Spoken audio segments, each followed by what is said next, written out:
Hi guys. Morning. Hello. Morning to Miss Enbe and Miss Hello. Tongue twister. Tongue twister. When you're nervous, right, the tongue will like. Better lah. Yeah, you know. Hi everyone. So for our city, our name of our city is Blue Sapphire, as you can see. It's a flood resilient city, and our motto of our city is water and grass. Yes, one.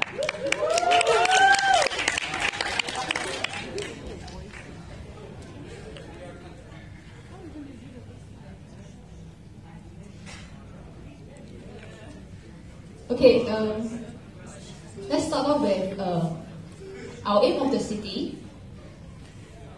Live, learn, and love. For the people to live and work in harmony with the nature, using natural disaster to help enhance the city.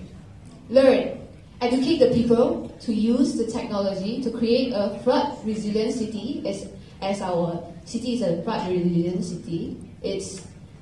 And learn and love, appreciating the surrounding and celebrating the diversity of life.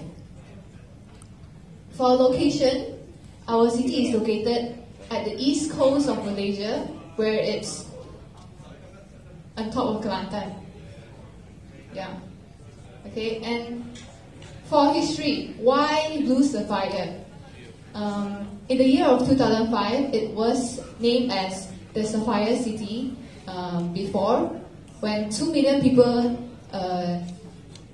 suffered loss due to floods. And then the people, the Sapphians, had suffered so many loss that families and friends lost their homes and their belongings. The Sapphire City faced impotency recession due to several financial loss. The city council then come up with a solution that we, as a city, we need to have a flood resilient city in order to have a better city. So after that, our city will be called Blue Sapphire City, as water will be our usage of the city. Yeah, we'll use the water as one. So for people, we have a multi-racial nation. We have multi-racial, yeah. Okay, Hurricane. Our top head of the city is our mayor, coming down to city council, and then we're branching out to 5 branches: management department, public service department, city planning panel, infrastructure department, and the treasury. Okay, our population. Our city can take up to approximately 100,000 people. And yeah, moving on to our management. I'll pass the time to Lizzie. Okay, so good morning everyone. For the visual, spatial, and landmark, our city is in this shape and the road is like that because all the landmark will be focused in this part, so that it will not be any tall building in the middle then block the view of the city. And when there is a flood here, everyone can look down the city and see the condition of the flood.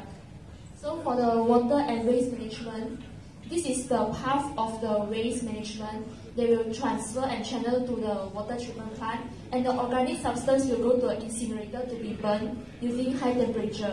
Why we place the water treatment plant here and the incinerator here is because this area is has less risk to suffer from flood, so that even though there is a flood, the management will not be affected.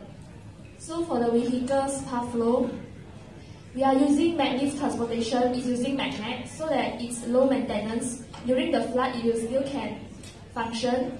And we have 2 magnet trains, and we're also using magnet urban transport. It's a car and pedestrian bicycle.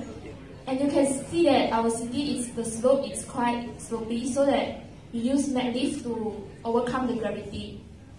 And for the energy management, we have solar energy and wave energy. For the solar energy, we have 44 solar panels and 9 wave converters that at the coastal area.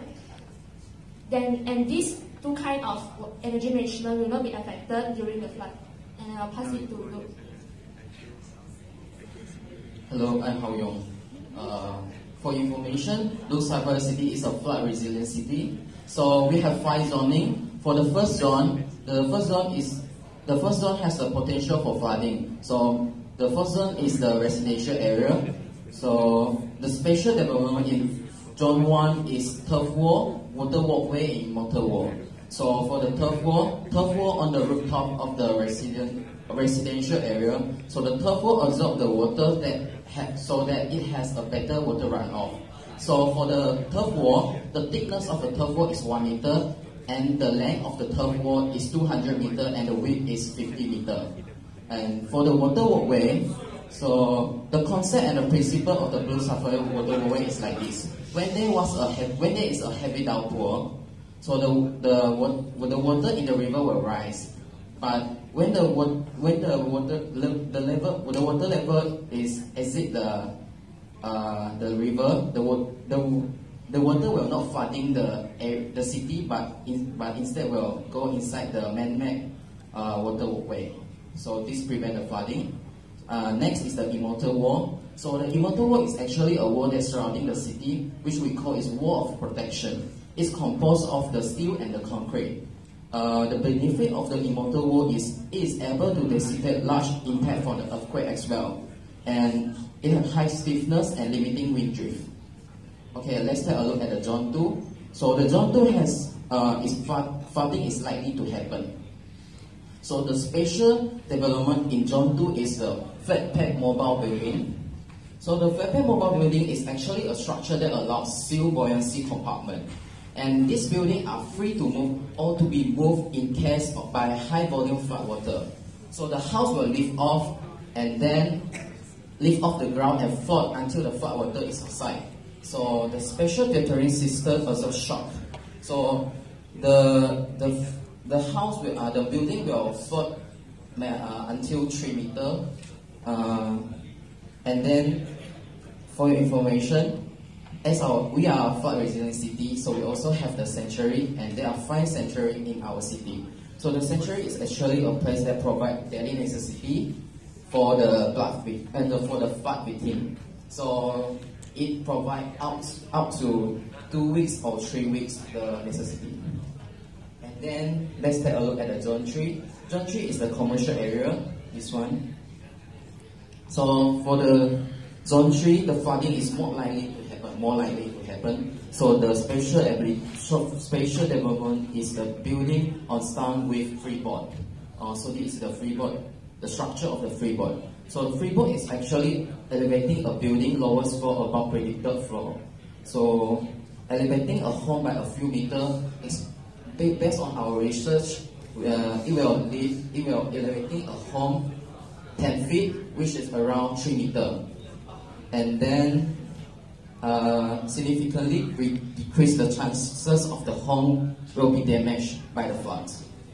Okay, Zone 4.